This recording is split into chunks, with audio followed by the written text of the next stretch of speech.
Hi guys, welcome back to the channel. Myself Vinesh Kumar. और हम tautomerism पढ़ रहे हैं।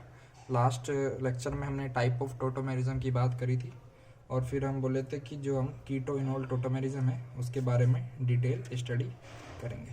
तो ठीक है, तो हेडिंग डाल लेते हैं अपना। क्या है?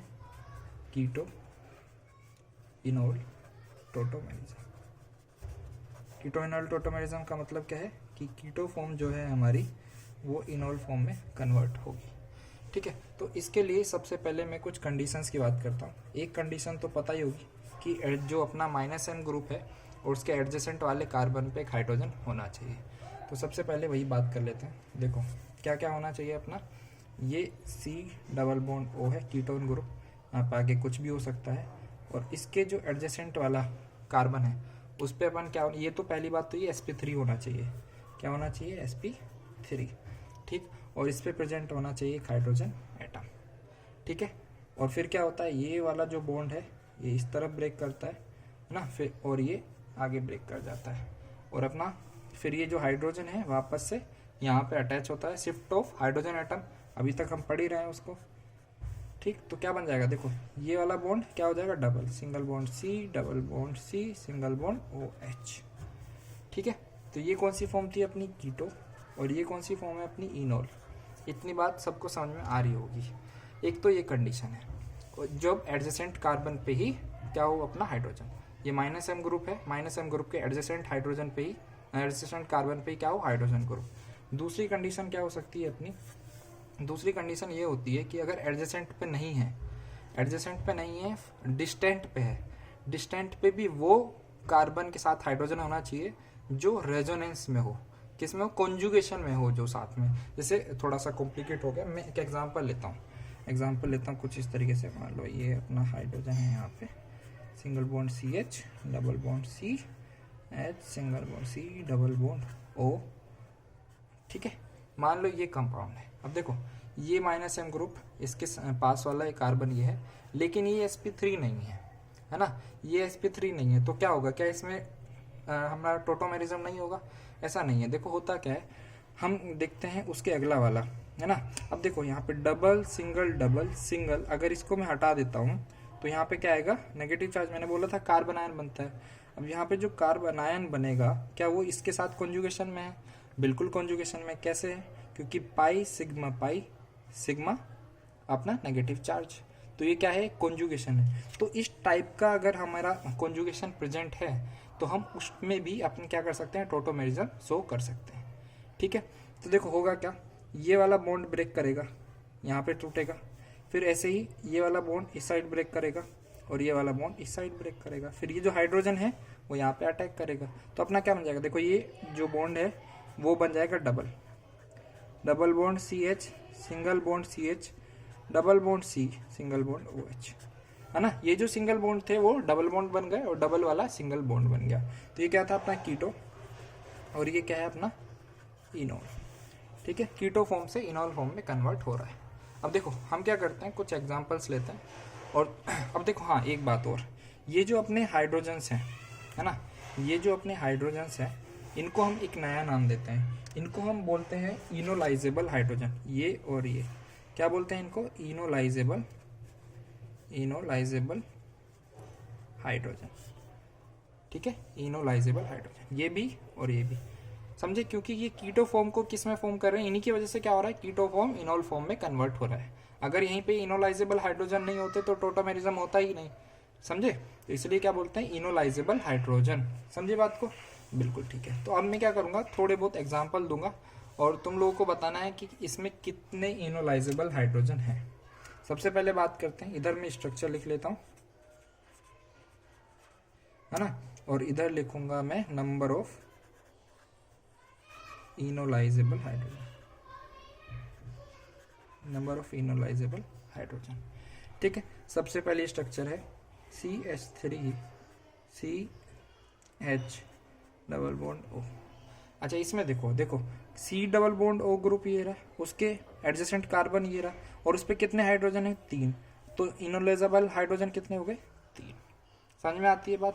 बिल्कुल। अब देखो दूसरा एग्जांपल लेता हूँ मैं, जैसे CH3 C double bond O CH3। तो ये है अपना वो ग्रुप है ना।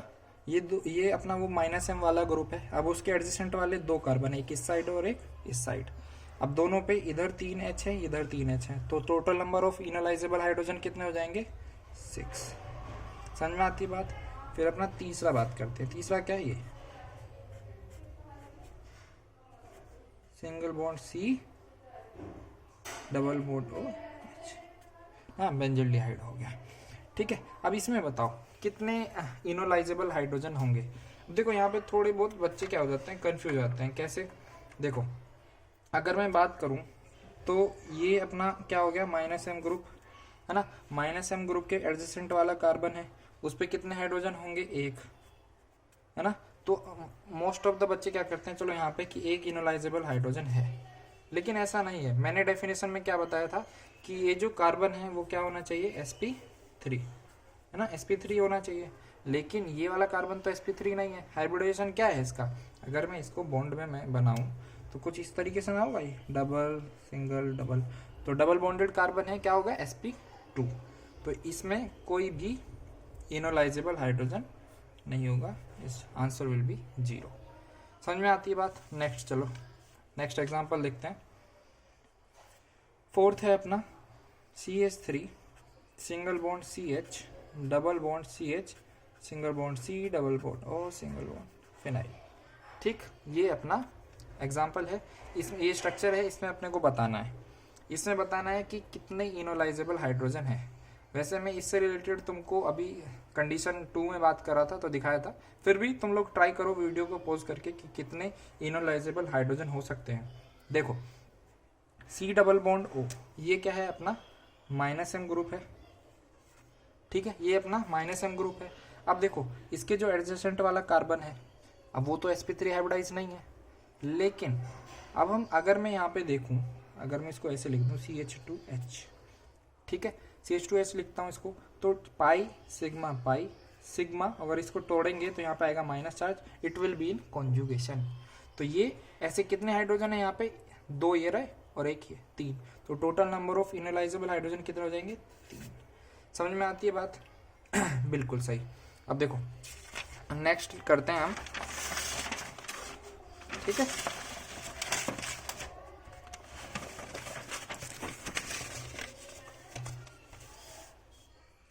नेक्स्ट एग्जाम्पल मैं लेता हूँ। नेक्स्ट एग्जाम्पल कुछ इस तरीके का है। 5वें नंबर एग्जाम्पल था C डबल बॉन्ड। ठीक, इसमें आप लोगों को बताना है कितने इनोलाइजेबल हाइड्रोजन होंगे। देखो इनोलाइजेबल हाइड्रोजन क्या है? ये -m ग्रुप है, सबसे पहले अपने को वही देखना है। उसके बाद इसके एडजेसेंट वाला कार्बन sp3 है। अब इस sp3 कार्बन पे कितने हाइड्रोजन होंगे? 1 2 3 और 4। तो नंबर ऑफ इनोलाइजेबल हाइड्रोजन कितने हो गए? 4। समझ में आती है बात? बिल्कुल सही। अब देखो एक और एग्जांपल लेते हैं हम, जिसका नाम है PHC double bond O Me। Me का मतलब समझते हो? CH3। PH का मतलब बेंजीन रिंग ना, फिनाइल ग्रुप C6H5। ठीक है, अब यहाँ पे आपको बताना है कितने इनोलाइजेबल हाइड्रोजन होंगे। तो सबसे पहले वो -m ग्रुप वाला -m ग्रुप ढूंढो, ये रहा यहाँ पे है। अब इसके आस में इधर देखो, इधर जो कार्बन है वो क्या है? sp2।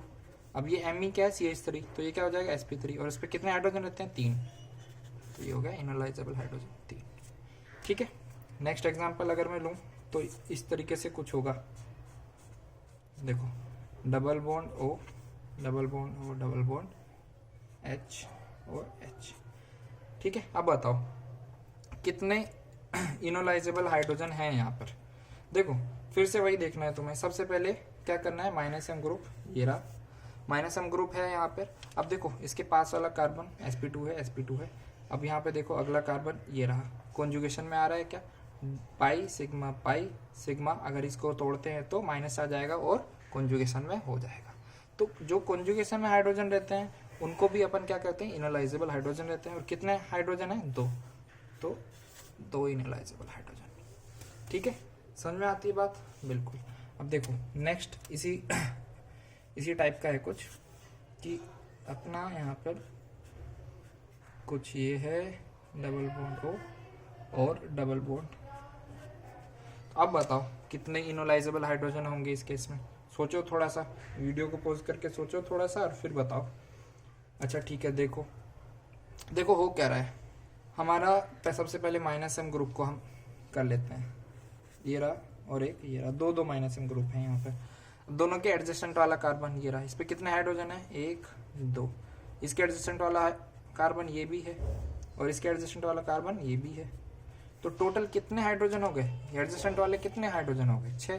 तो 2 कंपाउंड है तो दोनों के रेस्पेक्ट में देखेंगे। ठीक है, तो अपना आंसर कितना हो जाएगा, 6। समझे बात को, बिल्कुल सही है। अब देखो नेक्स्ट एक और देखते हैं।